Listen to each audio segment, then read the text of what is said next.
Oke, halo otomotif lover. Ya, kali ini kita akan membahas ya 3 sistem injeksi bahan bakar elektronik ya, yaitu ada KJ-Tronic, kemudian ada DJ-Tronic, kemudian ada LJ-Tronic ya. Jadi sistem ini itu adalah menjadi tonggak awal ya berkembangnya injeksi elektronik ya yang muncul pada era saat ini ya. Nah, kemudian apa sih itu KJ-Tronic ya? KJ-Tronic singkatannya adalah Continuous Injection ya. Jadi di mana KJ-Tronic ini diperkenalkan Bosch ya tahun 1973 ya dengan huruf K yang berasal dari kata continuous yang artinya sistem ini itu adalah menyemprotkan bahan bakar secara terus-menerus ya, bukan secara berkala seperti injeksi elektronik modern. Nah, cara kerjanya udara masuk melalui throttle body, kemudian udara menekan airflow sensor plate ya. Kemudian gerakan ini mengatur fuel distributor ya, yang membagi bensin setiap injektor. Kemudian injektor di KJ-Tronic itu bersifat mekanis ya, selalu menyemprot ya saat ada tekanan bahan bakar ya. Jadi kurang lebih hanya satu injektor untuk mensuplai ke 4 ruang bakar ya. Jadi seperti karburator. Jadi sistem ini sudah mulai ditinggalkan karena tidak terlalu efisien terhadap bahan bakar yang digunakan. Kemudian yang kedua ya, itu ada LJ-Tronic ya, atau Luft ya, Luft-Jetronic ya. Jadi Luft-Jetronic ini muncul ya di pertengahan 1970 ya kalau nggak salah ya. Jadi perbedaannya dengan KJ-Tronic ya, itu adalah itu sudah menggunakan airflow meter atau AFM yang letaknya adalah di airflow ya, di saluran udara ya, yang berfungsi untuk membaca volume udara masuk ya. Jadi data dari AFM ini dikirim ke ECU secara elektronik berdasarkan input dari sensor lain seperti TPS ya, terus kemudian ada water temperature sensor, kemudian air temperature sensor ya, atau udara ya. Itu. Kemudian untuk selanjutnya ya yang akan kita bahas di sini adalah terkait dengan tipe DJ-Tronic ya, dimana DJ-Tronic ini itu tertera atau tercantum di sistem mesin engine K3 VE. Nah, kemudian ya sistem DJ-Tronic ini ya itu menjadi langkah awal juga ya berkembangnya injeksi elektronik ya, sebelum LJ-Tronic itu muncul ya. Nah, kemudian apa sih itu pengertian dari DJ-Tronic ya? DJ-Tronic itu adalah sistem injeksi bahan bakar elektronik yang diperkenalkan Bosch pada tahun 1967 dengan huruf D itu berarti kata Drag ya, atau bahasa Jerman itu yang berarti tekanan. Mengapa ya? Karena sistem ini bekerja berdasarkan pengukuran tekanan absolut di dalam intake manifold ya, yang menentukan jumlah bahan bakar yang akan diinjeksikan. Prinsip kerja dari sistem induksi udara untuk tipe DJ-Tronic ini itu adalah udara masuk ke mesin ya melewati filter udara, kemudian melalui throttle body, kemudian diteruskan ke intake manifold ya. Yang unik adalah jumlah udara yang masuk itu tidak diukur dengan sensor aliran udara seperti LJ-Tronic yang terpasang di airflow ya, tapi dihitung berdasarkan tekanan pada intake manifold ya.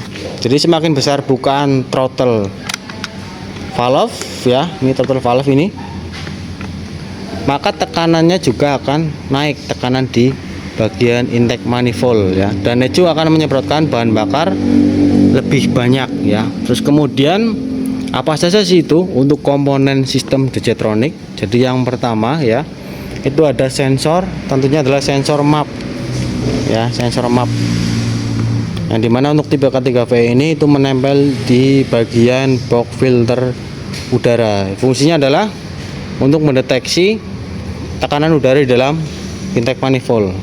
Selanjutnya sinyalnya itu akan dikirim ke ECU untuk menghitung jumlah bahan bakar. Kemudian ada throttle position sensor, yang dimana ini adalah untuk mendeteksi atau memberikan informasi ya posisi throttle tertutup, separuh atau penuh ya. Kemudian ada engine coolant temperature sensor ya, ini ya, yang dimana memberi informasi ke suhu mesin agar ECU bisa menyesuaikan campuran bahan bakar saat mesin dingin. Kemudian ada lagi komponen selanjutnya adalah intake air temperature sensor, dimana membaca suhu udara masuk untuk koreksi campuran ya. Kemudian yang selanjutnya ada tentunya adalah ada electronic control unit ya, electronic control unit ya, atau otak sistem, menerima semua sinyal sensor lalu menentukan durasi penyemprotan injektor ya. Kemudian ada lagi injektor ya, injektor dimana menyemprotkan bahan bakar ke intake manifold, biasanya dekat dengan katup masuk ya, lokasinya dekat dengan katup masuk. Kemudian ada full pump ya, ada full pump dan pressure regulator ya, yang dimana menyediakan suplai bahan bakar dengan tekanan yang konstan ya. Nah, kemudian sekarang saya akan menjelaskan alur kerja dari sistem induksi udara ya, untuk tipe yang D Jetronic ya. Jadi pada saat pedal gas belum ditekan ya, atau pada saat throttle valve ini masih tertutup ya, throttle valve-nya itu masih tertutup. Jadi pertama kali kita untuk mau menghidupkan mesin tentunya adalah pada saat kunci kontak on ya, kunci kontak on. Jadi pada saat kunci kontak on, aliran arus ya dari positif baterai, aliran arusnya ya itu akan mengalir ke masing-masing komponen ya, terutama ada pompa bahan bakar, kemudian ada injektor ya, injektor, kemudian ada TPS, kemudian ada intake air temperatur, kemudian ada WTS ya, yang di belakang yang tadi saya tunjukkan ya. Terus kemudian ada map ya, ada map, kemudian ada CKP ya, ada CKP, terus kemudian sensor yang lain ya. Jadi ketika mesin dihidupkan dan pada saat pedal gas belum ditekan, atau masih tertutup, itu motor starter itu memutar flywheel ya. Motor starter itu memutar flywheel, dan setelah itu CKP itu akan membaca putaran poros engkol atau rotasi per menit atau RPM. Kemudian piston ya itu akan bergerak dari TMA menuju ke TMB ya, dengan adanya connecting rod ya, maka terjadilah kevakuman dan katup buang itu akan terbuka ya, karena bantuan juga dari timing chain ya dan knock on as ya. Kemudian udara luar yang di sini, udara luar itu akan terhisap masuk melalui airflow ya, dan disaring oleh yang namanya filter udara. Nah, sekarang saya buka dulu.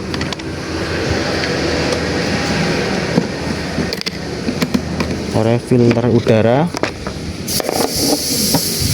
Nah, oleh filter udara masuk ya, udara luar masuk melalui airflow, kemudian disaring oleh filter udara lewat bawah ini ya, kemudian disaring oleh filter udara. Kemudian filter udara ini juga adalah fungsinya untuk menyaring partikel kotoran dan debu ya, Nah, kemudian setelah udara disaring oleh filter udara, kemudian sebelum masuk ke throttle body ya, itu udara dibaca suhunya oleh yang namanya intake air temperatur ya. Kemudian iat ini ya, iat ini itu akan memberikan informasi ke ECU ya.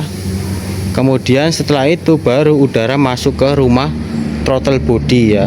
Nah, di dalam throttle body ini terdapat 2 lubang ya. Terdapat 2 lubang. Satu lubang itu adalah untuk melewati ISC ya, satu lubang ini itu untuk melewati ISC. Kemudian satu lubang ini itu udara masuk menuju ke saluran yang menuju ke ruang mesin ya, di bagian head cylinder ya. Kemudian menuju ke bawah lalu bersirkulasi ya, bersirkulasi kembali ya, menuju ke PCV valve ini, PCV valve ya, dimana ini mencegah agar udara tidak terbuang keluar ya, yaitu memanfaatkan blowback gas untuk dimasukkan kembali, ya, menuju ke intake manifold ya, atau dimanfaatkan kembali ya. Kemudian setelah itu pada saat idle katup ISC itu masih menutup karena hanya membutuhkan udara yang sesuai dengan kondisi mesin ya. Kemudian setelah itu udara memasuki ke ruang intake chamber ya, setelah melewati tadi 2 itu, yang ke ruang mesin ya, yang ke ruang mesin, kemudian yang melewati ke ISC. Setelah dari ISC melewati ISC karena masih menutup ya, walaupun motornya ini sudah mulai bekerja, terus kemudian akan keluar ya, dari ISC ini akan keluar menuju ke intake chamber ya, menuju ke intake chamber. Nah, setelah itu udara memasuki ke intake chamber, kemudian dimana udaranya ini ya, udara ini di dalam intake manifold ini itu akan dibaca ya, akan dibaca tekanannya oleh siapa? Oleh manifold absolute pressure ya. Pembacanya dengan cara bagaimana? Ini terdapat selang ya, yang terhubung dengan intake manifold itu ya, terhubung dengan intake manifold ya.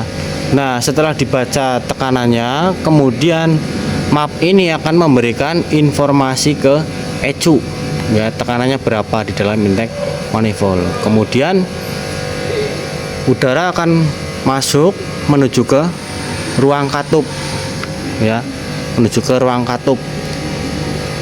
Dengan buka tutupnya katup itu dikontrol oleh VVTi ya, VVTi ya, motor OCV,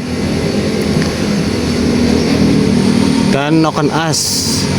Kemudian baru menuju ke ruang pembakaran sembari injektor ya, injektor itu menyemprotkan bahan bakar. Nah, masukan dari sensor IAT, kemudian WTS, kemudian map, CKP dan TPS ini akan diolah sebagai pengoreksi bahan bakar ya, pengoreksi bahan bakar oleh ECU untuk memberikan perintah ke injektor seberapa banyak bahan bakar yang dibutuhkan ketika pedal gas tertutup ya, atau pada saat mesin itu idle, start, ataupun pada saat mesin itu akselerasi ya. Nah, kemudian ketika pada saat pedal gas itu ditekan atau throttle valve terbuka, pedal gas ditekan kan throttle valve-nya akan terbuka seperti ini ya. Tekanan di intake manifold itu berubah tentunya ya. Nah, tekanan di intake manifold berubah pasti akan dibaca oleh yang namanya sensor map ya. Nah, kemudian ECU menghitung jumlah bahan bakar yang dibutuhkan dengan mempertimbangkan input dari sensor suhu mesin dan sensor udara. Nah, kemudian ECU akan mengatur waktu buka injektor ya, agar campuran bahan bakar tetap ideal. Akhirnya campuran itu masuk ke ruang bakar dan dibakar oleh sistem pengapian. Nah, kurang lebih itu cara kerja keseluruhan ya dari sistem induksi udara tipe D-Jetronic ya. Nah, kelebihan dan kekurangan untuk tipe D-Jetronic ini yang pertama ya. Sistem ini mempunyai beberapa kelebihan. Ya, yang pertama adalah lebih presisi dibanding karburator, kemudian emisi rendah, kemudian mesin lebih responsif. Tapi pasti ketika ada kelebihan pasti juga ada kekurangan. Kekurangannya adalah sensor map ini sangat sensitif ya. Kemudian ECU itu masih analog, kurang fleksibel dibanding sistem modern, kemudian sulit diperbaiki atau suku cadang langka ya. Suku cadangnya itu ya mungkin ada tetapi harganya ya lumayan mahal ya. Ini untuk map ya, untuk tipe D-Jetronic. Nah, jadi ya seperti itulah sistem induksi udara tipe D-Jetronic, sebuah sistem injeksi pionir yang membuka jalan bagi perkembangan teknologi injeksi modern saat ini ya, walaupun sudah tergantikan ya oleh sistem yang lebih canggih. Jadi peran D-Jetronic ini dalam sejarah otomotif tetap sangat penting ya. Jadi kalau menurut kalian apakah sistem klasik seperti ini masih layak dipelajari di era sekarang ya? Silahkan kalian tulis pendapat kalian di kolom komentar ya. Jangan lupa untuk like, share, dan subscribe. Dan kurang lebihnya itu yang bisa saya sampaikan. Kurang lebihnya mohon maaf ya, saya masih juga dalam tahap belajar. Kemudian sampai jumpa untuk pembahasan otomotif di video berikutnya. Semoga bermanfaat.